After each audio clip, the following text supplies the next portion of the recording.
And look who's here now, resident theologian Jonathan Morris.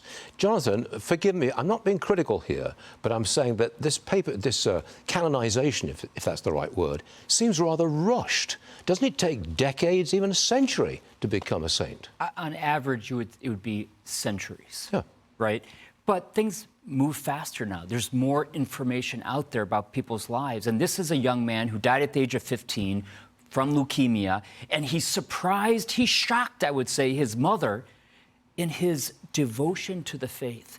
He was somebody dedicated to deep personal prayer on the one hand, and love for the poor, for the homeless, etc. on the other hand. Then there was a big swell of interest in his life locally and then beyond. And people said, this is somebody who lived heroic virtue, which is really the foundation of the process towards sainthood. He had a very wealthy family, which were well connected within the church. Again, I'm not being critical here, but did that something to do with his sainthood? Twice you've said, I'm not being critical here, and you went on to be critical. Okay, well, answer the question. Not really. These are good questions. You're a journalist. You know, of course, it's a very real human process. There's probably so many more holy people who are never, ever going to be recognized. Okay. But it doesn't matter if you're recognized. In the end, it's about you standing before God. That's what the Christian religion believes. Sainthood is just the church's process of saying this person's life is worthy of imitation.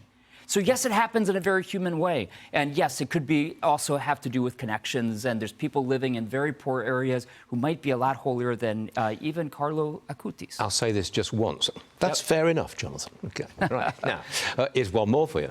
Moments ago, President Trump gave remarks at the Museum of the Bible. Listen to this. America was founded on faith, as we know, and I've been saying it for a long time. And when faith gets weaker, our country seems to get weaker. When faith gets stronger, as it is right now, we're having a very good period of time. We've seen far too many violent attacks perpetrated against Americans of faith, beautiful Americans of faith, including in our schools and places of worship. We're working very, very hard on that. The Trump administration will have no tolerance for terrorism or political violence, and that includes hate crimes. Jonathan, I would say that President Trump is one of the more overtly Christian presidents in recent memory. What do you think? Yeah, it certainly sounds like that, right? But, you know, whether he himself is the most overtly religious is not the question here. What he's doing is he's standing up for religious freedom.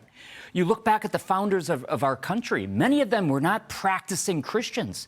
Some of them had a very hands-off relationship with religion. But they said, the country will be better when there are ethical people, good people, and not everyone finds goodness and ethics through religion, but many do. And I think President Trump has encountered religion and people of faith and says, if our country is going to be great, we have to protect people's right, fundamental right, first right to religious freedom. One more time. I think you're right. Jonathan Morris, always a pleasure. Come and see us again soon, okay?